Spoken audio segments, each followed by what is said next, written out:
A Páscoa é uma das festividades mais antigas de que se tem notícias, atravessando gerações durante milhares de anos. Mas quantos realmente conhecem sua verdadeira origem e significado? Na verdade, a história da Páscoa é frequentemente distorcida e mal interpretada, inclusive por muitos cristãos que falham em compreender o propósito correto da Páscoa dentro da revelação divina para a humanidade. Nós sabemos que a história da Páscoa é caracterizada pelas promessas de Deus e a liberdade de um povo. Mas para compreendermos essa história de forma completa, precisamos considerar os eventos que ocorreram desde o tempo dos patriarcas de Israel e as terras do Antigo Egito até a cruz que foi erguida há cerca de 2000 anos fora dos muros de Jerusalém e que marcou para sempre a história do mundo. Então, neste vídeo, você vai conhecer a verdadeira história da Páscoa, descobrindo sua origem, o seu significado histórico e espiritual para o povo judeu e entendendo também sua profunda conexão com a fé cristã, centrada na morte e ressurreição de Jesus Cristo. Mas antes, se você ainda não se inscreveu aqui no canal, inscreva-se agora para não perder mais nenhum vídeo por aqui. Nós podemos começar dizendo que a Páscoa é uma celebração judaica instituída por Moisés, seguindo uma ordem específica do próprio Deus.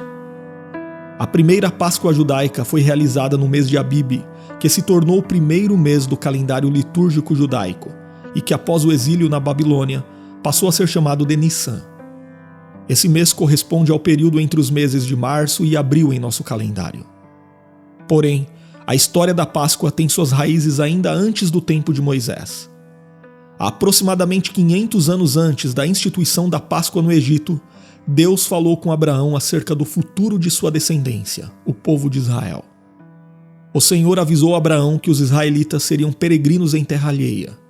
Eles seriam reduzidos à servidão e oprimidos por 400 anos. Porém, Deus também prometeu que julgaria a nação que dominaria os filhos de Israel e os libertaria da opressão. O tempo passou e mais tarde José, que era bisneto de Abraão, foi traído por seus irmãos e vendido como escravo a comerciantes ismaelitas, indo parar justamente no Egito. E depois de enfrentar muitas dificuldades, segundo o plano soberano de Deus, José se tornou governador daquela terra, sendo responsável por liderar as ações que garantiram que os egípcios tivessem mantimento numa época de terrível escassez. Mas aquela crise levou a casa de Jacó até o Egito em busca de alimento. Então, os irmãos de José descobriram que ele havia sido exaltado por Deus naquela terra e que ali a descendência de Abraão sobreviveria. Durante algum tempo, os israelitas viveram com dignidade no Egito. Mas José e toda aquela geração morreram, e chegou o tempo em que se levantou um faraó que não conhecia José, e esse faraó escravizou os filhos de Israel. Porém, depois de 400 anos que os israelitas estavam no Egito, Deus levantou Moisés como libertador de seu povo. Esse processo envolveu 10 pragas que o Senhor enviou contra os egípcios, e foi a última praga, que consistiu na morte dos primogênitos do Egito, o episódio que deu origem à celebração da Páscoa. A Bíblia registra que quando Deus anunciou a 10ª praga, ele também deu instruções a Moisés de como os israelitas deveriam proceder. O Senhor ordenou que eles sacrificassem um cordeiro macho sem defeito no 14º dia do mês de Abib e espargisse o sangue do cordeiro nos umbrais e no alto dos batentes das portas de suas casas. Eles deveriam comer a carne do cordeiro assada no fogo, acompanhada de pães asmos e ervas amargas. Mas o que eram esses pães asmos e o porquê das ervas amargas? Os pães asmos eram pães sem levedura, ou seja, sem fermento. Os pães asmos deveriam ser consumidos como lembrança da pressa durante o êxodo. Já as ervas amargas estavam diretamente associadas ao sofrimento e à aflição dos tempos de servidão no Egito. O Senhor também ordenou que eles comessem com pressa, com os lombos cingidos, sandálias nos pés e cajado na mão, pois naquela mesma noite Deus passaria sobre o Egito. E a Bíblia diz que quando o juízo do Senhor atingiu as terras egípcias, morreram todos os primogênitos, desde os homens até os animais. Isto também significou a completa derrota dos deuses do Egito, e nesse contexto, o significado da Páscoa judaica está claramente registrado no livro de Êxodo, capítulo 12, e versículos 26 e 27, onde lemos: E acontecerá que, quando vossos filhos vos disserem, que rito é este? Respondereis: Este é o sacrifício da Páscoa ao Senhor, que passou por cima das casas dos filhos de Israel no Egito, quando feriu aos egípcios e livrou as nossas casas. Então o povo se inclinou e adorou. No hebraico, a palavra Páscoa significa basicamente passar por cima, sendo derivada do verbo saltar ou passar. Portanto, quando o juízo de Deus atingiu os egípcios, as casas dos israelitas que estavam marcadas com o sangue do cordeiro que havia sido sacrificado foram poupadas. E desse modo, o significado de passar por cima transmite o sentido de poupar, de passar por cima por misericórdia, ou seja, naquele dia o juízo de Deus passou por cima dos israelitas e eles foram salvos. Mas como será que a observância da Páscoa foi seguida no decorrer da história dos hebreus? Nós sabemos que Moisés instituiu a Páscoa como uma celebração anual. Assim, a Páscoa é a festa judaica mais antiga. Os judeus deveriam celebrar a Páscoa seguindo as regras básicas que foram determinadas no Pentateuco, como em Êxodo 12, Levítico 23 e Deuteronômio 16. Assim como na primeira Páscoa ainda no Egito, a festa anual era comemorada no crepúsculo do 14º dia do primeiro mês, seguida de 7 dias consecutivos, denominados como Festa dos Pães Asmos. O cordeiro macho e sem defeito de até 1 ano que seria sacrificado era separado do rebanho por cada família no 10º dia do primeiro mês e guardado até o 14º dia. O animal então deveria ser assado inteiro e sem que nenhum de seus ossos fosse quebrado. O cordeiro tinha de ser consumido muito rapidamente com as ervas amargas e os pães asmos. Os israelitas também deveriam comer do cordeiro com trajes de viagem para que a saída apressada do Egito fosse relembrada. E as sobras do cordeiro também deveriam ser queimadas, pois não era permitido aproveitá-las no dia seguinte. Durante a celebração da Páscoa, o chefe da família explicava o significado do ritual aos seus filhos.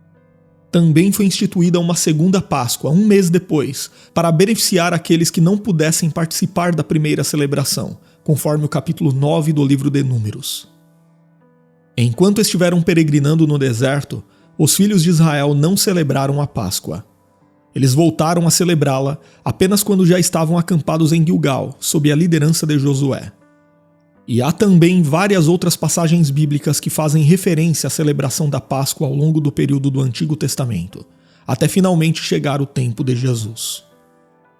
Então, no texto do Novo Testamento, nós lemos que Jesus era levado por seus pais a Jerusalém todos os anos para a festa da Páscoa.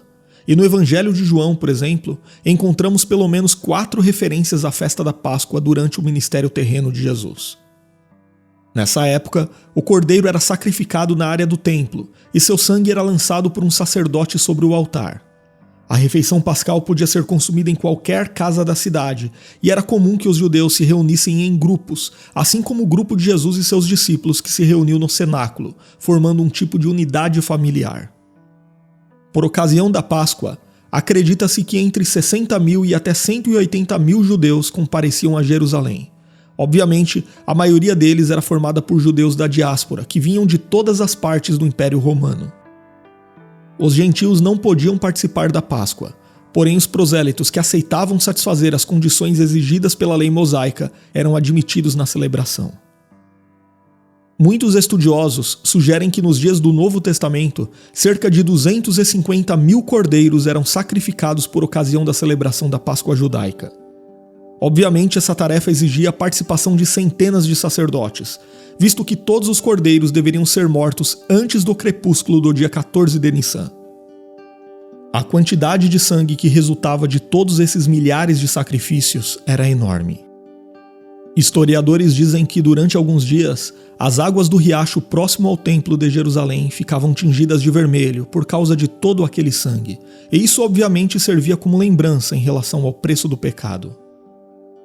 E depois da queda de Jerusalém e da consequente destruição do templo em 70 d.C., A Páscoa judaica passou a ser uma celebração íntima e familiar, mais próxima do que foi no Êxodo, já que não era mais possível realizar todo o ritual feito no templo.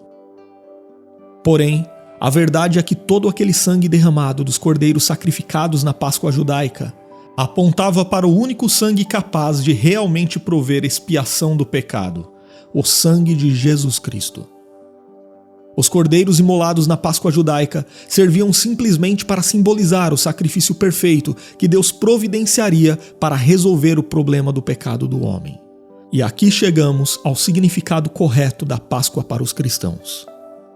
O profeta Isaías, no capítulo 53, versículo 7 do seu livro, profetizou acerca do Messias, dizendo que como um cordeiro ele foi levado ao matadouro. João Batista, falando acerca de Jesus, o apresentou a todos como o Cordeiro de Deus que tira o pecado do mundo. Jesus foi traído, preso e crucificado durante a festa da Páscoa em Jerusalém. E assim como o Cordeiro Pascal sem defeito, no sacrifício de Cristo, nenhum de seus ossos foi quebrado, cumprindo-se dessa forma o que fora profetizado pelo salmista no Salmo 34, verso 20.